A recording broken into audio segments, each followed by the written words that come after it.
180 वर्ष में चैतन्य महाप्रज्ञ बरकाया उस रोहनुमा वैष्णव में महात्मा चैतन्य प्रज्ञ 4-5 जन मिलामा का भारतीय साधन के प्रति। आश्चर्य की बात तो यह है कि कोई किसी से बोलता चालता नहीं, ये अपने अपने में नहीं गए और रेखा सब कुछ संकेत से होता है। क्या मैं आत्मा से कुछ जिज्ञासाओं का समाधान प्राप्त कर सकता हूँ? एक दिन मैंने ये प्रयत्न से क्यों नहीं ये प्रयत्न निसंकोच निर्भय होकर अपनी जिज्ञासा प्रकट कर सकते हैं। मेरे मन में प्रथम प्रबल जिज्ञासा यह थी कि पूरे 180 वर्ष में महात्मा चैतन्य प्रज्ञ कहाँ किस समय थे और क्या कर दामा योगी से का संपर्क क्यों नहीं हुआ? कौतूहलपूर्ण जिज्ञासाओं को सुनकर महान योगी ने स्थिर भाव से एक बार मेरी ओर देखा और उसी समय उनके ललाट के मध्य से लौके आकार की एक नीले रंग की ज्योति प्रकट हुई। अत्यंत प्रखर और तीव्र थी वह ज्योति। 2-3 क्षणों के बाद लुप्त हो गई है। दीपरत्न ने कहा, यही नील ज्योति महात्मा का तीसरा नेत्र है। तीसरे नेत्र के संबंध में अब तक बहुत कुछ पढ़ा और सुना था, लेकिन उसे देखने का अवसर पहली बार मिला मुझे। चमत्कृत था। मेरी जिज्ञासाओं का समाधान करते हुए महापुरुष ने कहना शुरू किया, योगी के लिए आंतर्ज्ञान के साथ ही साथ बहिर्ज्ञान भी आवश्यक है, तभी योगी का व्यक्तित्व पूर्ण होता है और उसकी योग यात्रा भी सफल होती है और लक्ष्य की भी सिद्धि होती है। शरीर की आंतरिक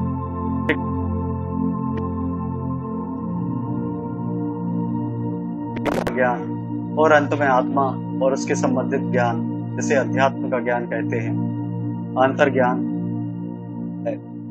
इसी प्रकार सुख दुख का अनुभव, परिवार का अनुभव, समाज का अनुभव और संसार का अनुभव बहिर्ज्ञान। किंतु बहिर्ज्ञान तभी लाभदायक और उपयोगी सिद्ध होता है जब उसके प्रति तटस्थता और निरपेक्षता रहती है। संसार में तटस्थ भाव और निरपेक्ष भाव से रहने वाला योगी ही संसार का वास्तविक अनुभव प्राप्त करता है और उसके वास्तविक रूप से भी परिचित होता है। संसार पर जो माया का आवरण है उससे मुक्त होना आवश्यक है और यह तभी संभव है जब पूर्ण रूप से बाह्य ज्ञान योगी को हो जाता है। उसी बाह्य ज्ञान को प्राप्त करने के लिए 180 वर्ष में 5 बार परकाया प्रवेश किया। इस प्रसंग में तुमको एक बात बतला देना आवश्यक है कि जन्म अथवा पुनर्जन्म नियति के अंतर्गत है। कर्मजन्य संस्कार के आधार पर नियति जन्म और पुनर्जन्म निश्चित करती है। कर्मजन्य संस्कार के आधार पर जाति, धर्म, परिवार, समाज, पुत्र, धन, पत्नी आदि की उपलब्धि होती है, जबकि एक योगी से नियति का कोई बंधन नहीं है। जब नियति के नियम में बंधा रह गया तो वह योगी फिर कैसा? प्रकृति पर विजय प्राप्त करने वाला योगी ही सच्चा योगी है और ऐसा सच्चा योगी ही नियति को अपने अनुकूल कर लेगा। वह अनासक्त भाव से और पूर्ण निरपेक्ष भाव से केवल जागतिक अनुभव प्राप्त के उद्देश्य से इच्छानुसार किसी के भी शरीर में प्रवेश कर शरीर द्वारा अपने अनुभवों के भंडार को भरने में समर्थ होता है। वह दूसरे के शरीर में, चाहे वह जीवित शरीर हो या मृत, प्रवेश करने के लिए जैसे स्वतंत्र रहता है, उसी प्रकार शरीर से बाहर निकलने के लिए भी स्वतंत्र रहता है। शरीर में रहने के लिए किसी भी प्रकार की मोह माया उसे अपनी ओर आकर्षित नहीं कर सकती। मोह माया से मुक्त रहता है वह। इसी कारण बिना किसी आकर्षण के शरीर का तत्काल त्याग कर स्वतंत्र हो जाती है योगी की आत्मा। मूल में ये सभी एकमात्र कारण है कि पिछले शरीर की, पिछले जीवन की और पिछले ज्ञान की पूरी स्मृति बनी रहती है योगी के मस्तिष्क में। पिछली स्मृतियों के बने रहने के कारण सबसे बड़ा लाभ यह था कि कोई भी भौतिक वस्तु या पदार्थ मुझे किसी भी रूप में आकर्षित नहीं कर पाता। मेरा उससे निष्प्रह संबंध रहता और यही कारण था कि सब कुछ होते हुए भी मैं अपने आप में एकाकी और शून्य रहता। 2 प्रकार का परकाया प्रवेश। योग सिद्ध पुरुषी परकाया प्रवेश करने में समर्थ होते हैं। परकाया प्रवेश के लिए योगी को स्थूल शरीर की आंतरिक संरचना के साथ साथ मस्तिष्क की क्रियाशीलता का ज्ञान होना आवश्यक है। इसके अतिरिक्त तंत्रिका तंत्र, परतंत्र तंत्रिका तंत्र और स्वतंत्र तंत्रिका तंत्र जो मुख्य है, शरीर के अतिरिक्त भाग की गतिविधि से भी उसे परिचित होना आवश्यक है, तभी मृत या जीवित शरीर में प्रवेश कर सकना संभव होता है। परकाया प्रवेश मृत शरीर और जीवित शरीर दोनों में होता है, लेकिन प्रवेश में अंतर। शरीर मृत होने पर 2 घंटे तक आंतरिक रूप से ज्ञानेंद्रियों के साथ मस्तिष्क की तंतुएं जीवित और सक्रिय रहती हैं। मृत शरीर में तत्काल या 2 घंटे के अंदर ज्ञानेंद्रियों द्वारा प्रवेश किया जाता है। मुख और नेत्र ये 2 मार्ग प्रवेश के लिए श्रेष्ठ बतलाए गए। यह भी समझ लेना चाहिए कि धनंजय प्राण जो मस्तिष्क में रहता है वह अन्य प्राणों के निकलने के बाद शरीर से निकलता है। योगी इसी प्राण सूत्र के सहयोग से मृत शरीर में प्रवेश करता है। प्रवेश करते ही धनंजय प्राण अन्य प्राणों को जो अभी तक चारों ओर वातावरण में बिखरे हुए होते हैं उन्हें आकर्षित कर लेता है, जिसके फलस्वरूप शरीर में सभी प्राण पूर्ववत काम करने लग जाते हैं और उनके आंतरिक प्रभाव से हृदय धड़कने लगता है। श्वास प्रश्वास की क्रिया शुरू हो जाती है, शरीर में वायु और रक्त का संचार शुरू हो जाता है और उसी के साथ मृत शरीर की वास्तविक आत्मा के स्थान पर योगी की आत्मा कार्य करने लग जाती है और सारा शरीर उसके प्रभाव से चैतन्य हो उठता है। एक बार संसार की दृष्टि में मृत शरीर जीवित हो उठता है। लोग समझते हैं कि मृत व्यक्ति जीवित हो उठता है, लेकिन वहां तो बात दूसरी ही होती है। कौन भला जानता है कि शरीर में आत्मा किसी और की है।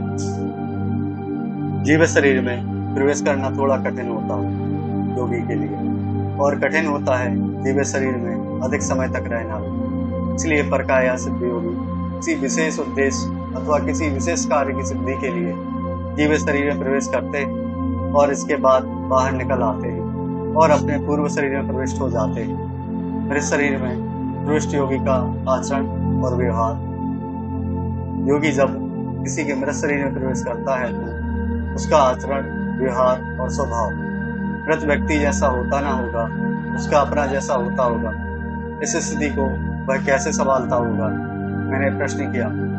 आचरण, व्यवहार, स्वभाव आदि तो आत्मा का विषय, मन के विषय में परिवर्तन एक सीमा तक संभव है, लेकिन जहाँ तक संबंध है आत्मा का, उसके विषय अपरिवर्तनीय है। परकाया प्रवेश एक बहुत बड़ी योगिक सिद्धि है, साधारण योगियों की बस की बात नहीं है। परकाया प्रवेश के कई भिन्न भिन्न उद्देश्य हैं। इसी तिब्बत में कई ऐसे योगी हैं जो देश काल की दृष्टि से लंबी यात्रा नहीं कर सकते और उनके मन में किसी देश में भ्रमण की इच्छा है, तो ऐसे योगी अपने पार्थिव शरीर को अपने मठ में छोड़कर अनुकूल किसी सभ्य मृत काया की खोज में निकल पड़ते हैं। यदि अनुकूल मृत शरीर प्राप्त हो गया तो तुरंत उसमें प्रवेश कर जाते हैं और संसार की दृष्टि में वह व्यक्ति जीवित हो उठता है जो कुछ समय पूर्व मर चुका होता है। जीवित हो उठने पर योगी की आत्मा अपने संस्कार के अनुसार उसके शरीर को संचालित करती है और अपनी इच्छा अनुसार उससे काम लेती है। जब उद्देश्य पूरा हो जाता है तो शरीर का त्याग कर अपने शरीर में वापस लौट आती है। चैतन्य प्रज्ञ ने कहा, मेरे इसी स्थान के योगी अपने अपने निज शरीर को यहाँ छोड़कर पूरे 15 वर्षों से पश्चिमी देशों में परकाया प्रवेश कर ज्ञान विज्ञान की शिक्षा ग्रहण कर रहे हैं और भौतिक विज्ञान की गतिविधि को समझने का प्रयत्न कर रहे हैं। जिनके शरीरों में उन लोगों ने प्रवेश किया है वे युवा अमेरिकन हैं और विज्ञान के स्नातक हैं। वे दोनों युवा अमेरिकन एक दुर्घटना में मारे गए थे। उसी समय दोनों योगी समाधि में बैठे हुए थे और परकाया प्रवेश के लिए योग्य पात्र की खोज कर रहे थे। उसी अवस्था में वे दोनों तत्काल शून्य मार्ग में दुर्घटना स्थल पर पहुंचकर दोनों वैज्ञानिकों के मृत शरीर में प्रवेश कर जी उठे। लेकिन पूरे 12 वर्ष लग गए दोनों योगियों को, दोनों युवा वैज्ञानिकों को ज्ञान विज्ञान की स्मृतियों को अपनी स्मृति बनाने, जो दोनों की मृत्यु तक उनके पास थी। दोनों वैज्ञानिकों के परिचित और सवजन परिजन आदि इस रहस्य से अपरिचित थे कि उन दोनों युवकों के शरीर में उनकी नहीं बल्कि अलग अलग 2 योगियों की आत्माएं वे दोनों योगी कब तक अपने निज शरीर में लौटेंगे? मैंने पूछा। कुछ निश्चित नहीं है। क्या मैं उनके निज शरीर का दर्शन कर सकता हूँ? क्यों नहीं? चैतन्य प्रज्ञ के संकेत पर अटका एक युवा साधक मुझे अपने साथ एक अंधेरे प्रकोष्ठ में ले गया। वहां भूमि पर 4 पाषाण वेदियां बनी क्रम से, जिनके एक ओर सोने के दीपाधार पर फीके 4 दीपक जल रहे थे, जिनके प्रकाश में उन वेदियों पर 4 योगियों को पीठ के बल निर्विकार भाव से लेटे हुए देख रहा था। चारों के मुख पर जीवित शांति थी और तेज भी था। लगता था जैसे सो रहे हैं और अभी भी उठ बैठेंगे। और ये दो कौन हैं? मेरे पूछने पर साथ आए युवा साधक ने धीमे स्वर में कहा, ये 2 योगी भी पिछले 25 साल से परकाया प्रवेश के माध्यम से भ्रमण कर रहे हैं। इस समय दोनों महात्मा कहाँ होंगे? मैंने पूछा। युवा साधक बोला, महात्मा चैतन्य प्रज्ञ ने अपनी दिव्य दृष्टि से देखकर एक बार बतलाया था कि एक तो साधु के शरीर में प्रवेश कर हरिद्वार के किसी आश्रम में हैं और दर्शन शास्त्र का अध्ययन और अध्यापन कर रहे हैं। दूसरे महाशय हैं आपके काशी में ही, और वह भी हैं किसी साधु सन्यासी के शरीर में। दूसरे महाशय की प्रबल इच्छा थी कि काशी में कुछ समय व्यतीत कर वेद वेदांत का गहन अध्ययन करूं। इसके लिए सुना है उन्होंने सूक्ष्म शरीर द्वारा कई बार काशी की परिक्रमा की थी, लेकिन योग्य और अनुकूल मृत पात्र नहीं मिला। अंत में अवसर प्राप्त हो ही गया। एक ब्रह्मचारी साधु था, सुंदर सुदर्शन युवक था। 6-7 शास्त्रों में उसकी रुचि थी। श्रावण का महीना था। किसी बनिया के यहाँ से भोजन कर साधु महाशय आए। बनिया का अन्न उनको पचा नहीं, हैजा हो गया और उसी हैजे के कारण उनकी मृत्यु हो गई। डॉक्टर वैद्य को बचा ना सके, लेकिन जब उनकी पार्थिव शरीर को गंगा में विसर्जन के लिए ले जाया गया था, उसी समय अचानक उनके मृत शरीर में प्राण का संचार हो था, यानी ब्रह्मचारी साधु जीवित होते। थोड़ा हंसकर युवा साधक ने कहा, जीवित क्यों ना होते? उस समय दूसरे महात्मा वही थे। उनको तो उसी प्रकार की मृतकाया की आवश्यकता थी। अवसर देखकर तुरंत प्रवेश कर गए। लोगों ने समझा कि ब्रह्मचारी साधु जीवित हो गए। प्रसन्न उठे लोग। भला वे लोग क्या जानते थे? ब्रह्मचारी साधु के मृत शरीर में किसी बौद्ध सन्यासी की आत्मा ने प्रवेश किया है। दोस्तों, आगे की कहानी अगले भाग में सुनाऊंगा आपको।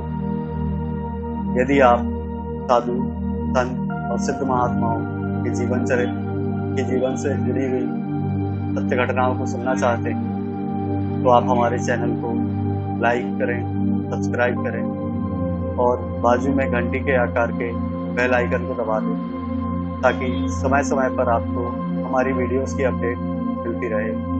हमारी वीडियो देखने के लिए आपका धन्यवाद।